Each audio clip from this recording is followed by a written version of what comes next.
Hello everyone, this is Lucy05 and welcome to the Global Essential Toy Review. And today I'm looking at the 2008 release by 21st Century Toys of the Ultimate Soldier Extreme Detail vehicle review.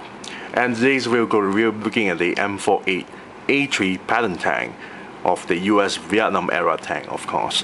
Now I got this straight from a local flea market, which is about an hour's drive from my place to that area for 150 ringgit. Now that's equivalent to $50 there. Now in eBay this is selling about $50 or $60, and it really depends on the eBay sellers, of course. Now the difference is between from eBay and the local flea market is that if I'm gonna get it from eBay, I also have to pay the cost of the shipping fees, and majority of the eBay sellers that sells this would charge at least $50 to $60 for priority shipping. So for me, getting it at the local flea market saves me half the amount of the money. So it's really a good deal there. Now let's take a look at the front portion of the packaging itself. Now the front portion of the packaging, you get to see an open window, and inside the M48A3 Patton Tank there. Now the turret has been reversed, has been locked at the back, because if it's facing in the front, I don't think the box can actually fit with the turret facing in the front. Now this box itself does not contain any figure, it's just the vehicle itself, and you get to see every details in the inside the box. But later on we'll open it up and see a clearer detailed look. Now the top section of the box itself, it shows one corner here the full actual image of the Patton Tank, and this is a 1/18 scale of the Patton Tank. On the other side, same image with the 21st Century Toys logo and the Ultimate Soldier logo. Same images on the other side of the box itself. Now at the back portion of the packaging, we have the rest of the lineup itself. We have the M998 Humvee with the hard top. At the top section now we have the P51D Mustang. Here we have the Dodge WC51 Jeep. And finally we have the TBF-1 Avenger. Very nice. The bottom section of the box is all plain blank. So without further ado, let's open up this packaging so we can molest the tank. Be right back. And we're back after removing the tank out from the packaging itself. Now the tank does have some accessories, but they are actually attached onto the tank itself. There are 4 pieces of this replacement threads, as you can see here. There are 4 pieces of them all attached onto this handlebar. Each one of them can be removed by pulling out from the handlebars itself, and each one of them is actually painted. Of course, they're all made of a black plastic material color, but they're all painted in a sort of a light brown, more towards to rust plastic material color. As you can see here, the mold of it is exactly the same mold. Well, at least the design mold is similar to the tank threads itself. However, the problem with this threads itself that's clipped onto the handlebar, one of them is rather loose, so it's quite easy that it fall off by its own if you nudge it a little bit. Now the other accessory, which I'm going to turn all the way around for the turret itself, is this cable made of a black plastic material color. Same thing as the replacement threads that's clipped onto the handlebar.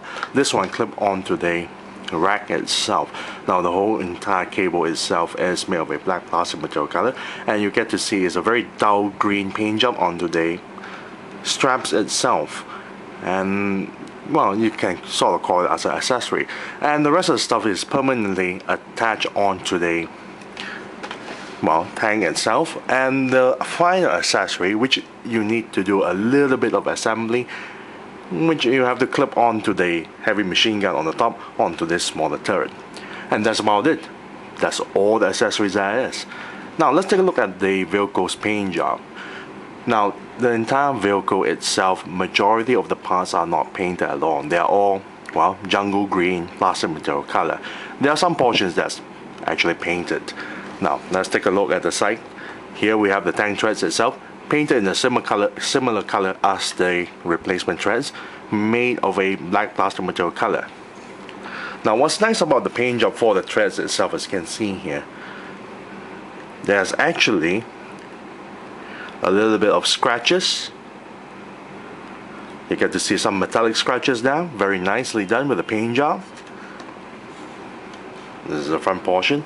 Now what I really don't like about the paint job is that now you will notice the back end of the sprocket wheel here. This metallic paint job has been stuck onto the sprocket wheel because the moment, well, the vehicle stayed inside the packaging for quite some time, and when they painted the treads itself, they didn't actually let it, well, completely dried up first before assembling it. Similar problem with the Marvel Legends figures, well, for the Toy Biz versions. So this is the same problem. The moment you turn the wheels, and some of the wheels have this similar problem as well, you will notice some of the paint job gets stuck onto the wheel itself, and in my case the sprocket, as you can see the metallic paint job there. So, well, it happens, this kind of stuff, so I really can't blame them.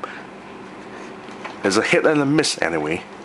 Now for all the wheels, including the smaller ones, except the sprocket, that one is a, well, quality control problem.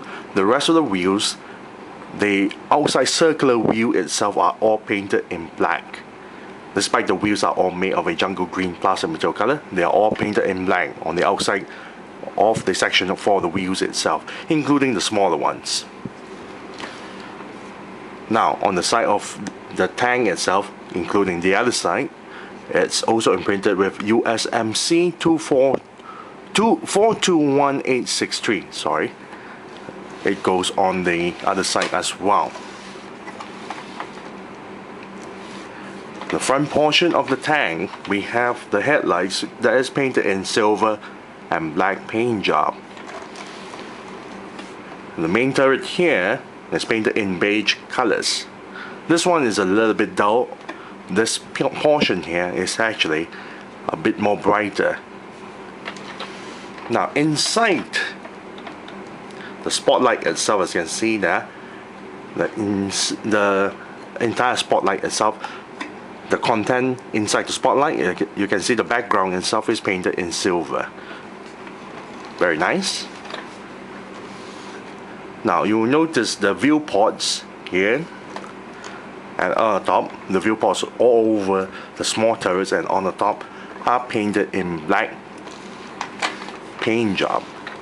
Except there's no paint job for this viewport here, no paint job on this viewports there. So it's a little bit disappointing. Now for the small turret's barrel and the heavy machine gun, as you can see on the top there, it's painted in gunmetal. Very nice. Now the gun magazine here, the magazine box, the ammo has been painted in a bit of bronze, a little bit of gold there. Very nice.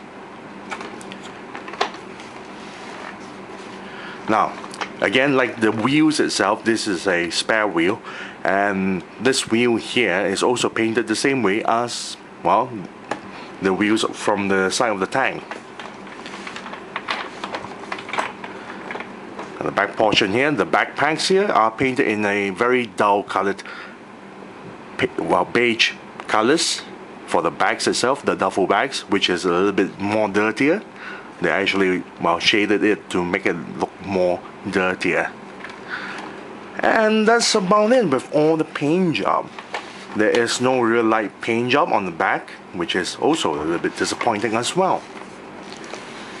So the paint job details is not as great, not as detailed as I would have. But let's take a look at the vehicle's mold. Now the entire vehicle itself, the sheer size of it is really huge. Let's do a size comparison to a Pursuit of Cobra Jungle Assault Duke from the G.I. Joe action figure line. Now you can see by placing the figure there, it's almost twice the height for the figure. Very nice. Very big as well. Now, let's take a close look on the details. First are the tank treads. The tank treads here, all the molds are very well done. This entire tank treads are actually made of a, well, soft rubber material. And you can see all the paint itself all dried up. It's really dirty.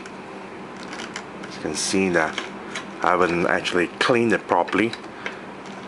But you can see all the dirt is there. But it's really nice. The whole entire tread itself is actually made of a soft plastic material, so you can actually roll it. And all the wheels do roll. It even has the suspensions, but the problem is all the suspensions are permanently molded. So let's move the tank for this demonstration. By pushing it, as you can see, it moves very nicely.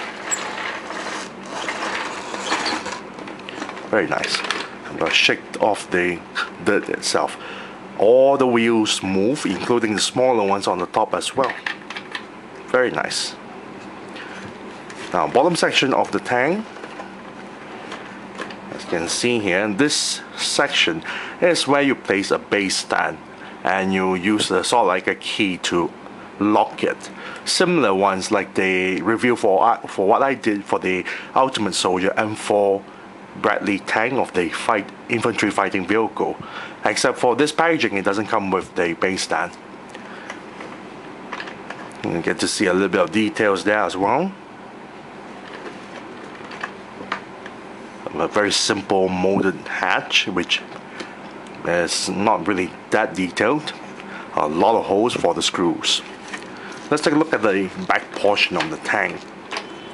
Now, what I really don't like is that this is a hole for the screw. It looks really ugly by doing something like that. They can't actually cover it up. They can't actually do anything about it by just leaving a hole at the back. It just looks quite silly. This is the back of the engine of the Patton tank itself. This is a ventilation, back cover there. And it's a pity that you have molded hinges, but you cannot actually open the covers itself to show the inside of the tank. You've got the handles, you've got the rear lights here, which is not painted. You've got the hookup, very nice, and at the bottom that's the clip-on, which is not articulated, it's all permanently molded. Now, let's take a look at the back portion from the top. This section here is a lock-up system to lock the tank turret's barrel. As you can see, it's actually articulated. You can slide it open like so and close it by clicking it, as you can see that, and you can lift it up this high. Now let's show everyone on how to lock the tank. Turning the tank 180 degrees, unlocking this piece, place it way beyond this section here, just passing this piece here, then you can lock it like so, and the turret isn't going to go anywhere. Also is very good for storage as well. Now let's take a close look on the back portion of the tank itself. There's a lot of nice details. There's a lot of ventilation covers, a lot of handles, very nicely done. It's a pity that the covers itself is actually not removable, so you get to see the inside of the tank itself. There's also a lot of places to put in hooks, like this section here. A lot of panels and hinges that's molded on, and handles which is all permanently molded and nothing you can do about it. It's just a solid one piece there. Here is the front portion of the tank. We have the headlights itself. At the bottom section here we also have the clip-on hookup which is also permanently molded. You got a bit of armor skid from the front as well, very nice. Here we have the viewpoints, which is not painted. This section here is the tank driver's seat. Now what's interesting to note is that the way it opens, you got the handle there, you have to pull up the smaller hatch, slide it on one side and place a figure. Now the problem with this tank driver seat here is that it doesn't fit any other figures that is basically a bit too bulky. Like let's say that any figures that has a permanent molded gun holster or knife sheath on the thighs or on the ankles, wherever, it would not fit it. Or having to wear vests. Yes, the figure has to be really thin and is not wearing anything else. It can still fit in figures like the Pursuit of Cobra Spirit Iron Knife, the Toys exclusive figure. But even that figure have problems trying to fit into the tank driver's seat. So the only option that you can do for this is to slip in figures that is really thin, something like a female figure. Well, there are some male figures that is thin that can fit in, but later on I'm gonna demonstrate that. Oh, and there's also one more thing. Under the hatch itself, there's a small little seat there, but the size of the hole is so tight. As I mentioned before, it's quite difficult to find any figures that can actually fit it. Now we have here is the turret, and this huge turret can turn 360 degrees, as you can see now, very nice. You got the handlebars on both sides of the turret itself that attaches with the replacement thread. As you can see, this one just popped off the moment I nudged it. Here on this section we have the barrel of the tank itself, and it is articulated, but it goes up this high and just a little bit down, and that's about it. So it's a little bit disappointing that it doesn't go a bit more higher or a bit more lower. Now what I really like the details of the tank's turret's barrel itself. You can see from the front side the details are like so, and of course on the other side is exposed, very nice. In the front we have this humongous spotlight there just above the barrel itself, and you get to see it. This section is actually made of a clear translucent plastic for the glass itself, and we have the light bulb is also made of a clear translucent plastic, which is shaped as a ball. Very nicely done, the details. And at the back portion of the spotlight itself, as you can see, there's a cable. There's also quite a number of details at the back as well. There's also the detail that actually attaches from the huge spotlight to the turret, the barrel itself. You got the cable from here that attaches straight on the top section of the turret. On the other side of the turret, you got this piece here for the details, and also permanently stuck petrol gas tank, which you cannot remove out from the turret, which is rather disappointing as well. If they can actually allow us to remove it, it would be nice. Now the back portion here, we have the rack, and we have two duffel bags and a spare wheel, also permanently, at least permanently stuck onto the turret itself. This one can still spin, but you cannot remove it, and the duffel bags is also permanently stuck there. Here we have another hatch, and you can see the details of the hatch itself, and you can lift up the hatch, and inside there there's a smaller seat. You can place in any type of figures in there with no problems. And you can see underneath the hatch itself there's a bit of details there as well.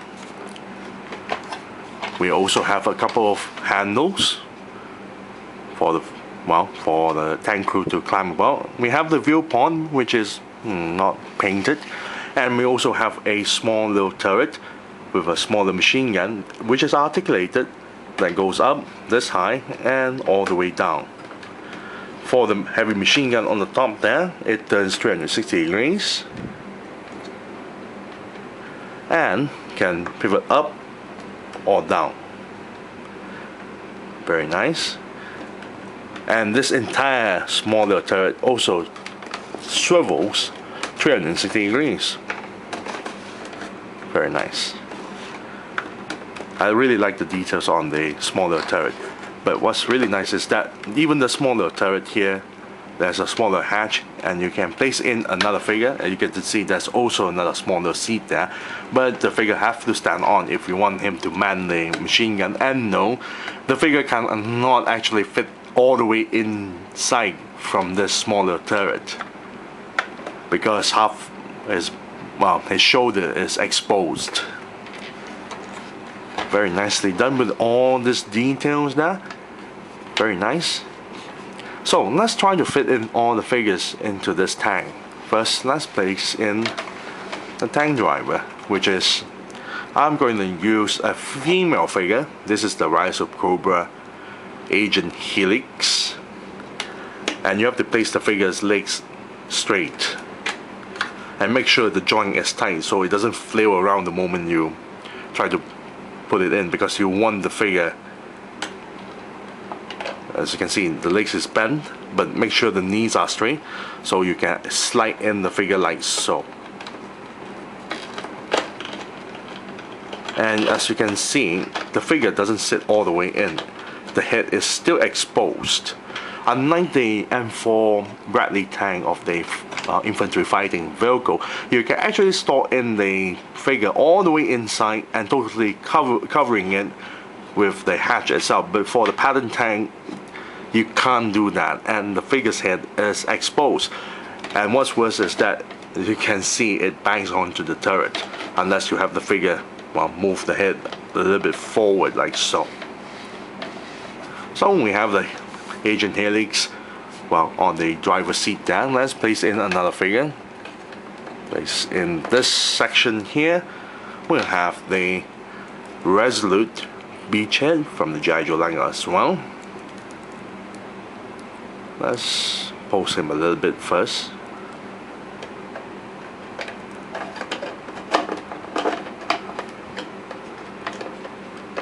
Have him try to open the hatch like so.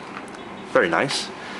And finally we have, move Agent Helix head on one side, the final area for placing the Jungle Assault Pursuit of Cobra Duke. As you can see, if I try to place the figure all the way inside, like so, this is as much it can go. So might as well have the, well, figure stand on it, man the machine gun like so. Very nice. Now you will notice that the heavy machine gun here doesn't actually have any handles at all, so it's quite problematic to have the figure wield the heavy machine gun. He can only, well, place their hands onto it, but never really holding it. Very nice. Overall, the tank itself is actually not bad, though it doesn't store as much figures as compared to the M4 Bradley. Of course, the M4 Bradley is a troop carrier, but the problem with this tank is that the tank driver's seat is so tight. It's hardly able to fit in most figures, especially figures that actually has molded gun holsters or molded, well, knife sheath with a knife on it. It has to fit in with figures that actually has none of those stuff, slim enough, and not wearing any vest at all. It fits in quite well for any G.I. Joe female figures. Yes, the whole entire Ultimate Soldier series is compatible with your 3¼ figures, especially your G.I. Joe figures. But to fit in a specific figure onto the tank driver's seat is rather really just pain in the butt just to place them in. And can you even imagine if you try to place in the original figures that came along with it? I mean, for the Ultimate Soldier line itself, you try to place in those figures in there. it will be a nightmare. Because the way how they design for the Ultimate Soldier figures is that they don't actually have, well, I'm trying to remove that. They don't actually have hinges, knee hinges joints there, or double jointed knees like this. All they have is a swivel knee joint that actually swivel in an angle. So you try to imagine trying to place a figure like that into the tank driver seat there.